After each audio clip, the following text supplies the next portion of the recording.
Hoje vou-vos mostrar como o Sam da Kid faz as letras dele. O primeiro passo é pegar numa palavra. Eu vou pegar na palavra complica. O segundo passo é dividir essa palavra em sílabas. Complica. O terceiro passo é achar palavras que rimam com as sílabas.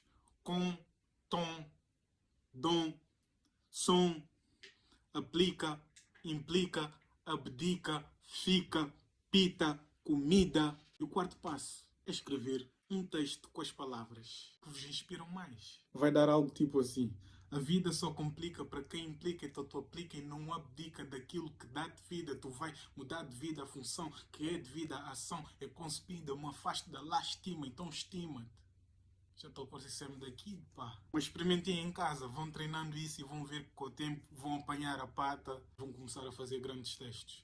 Eu não sou pró nisso, mas só vim passar aqui a dica.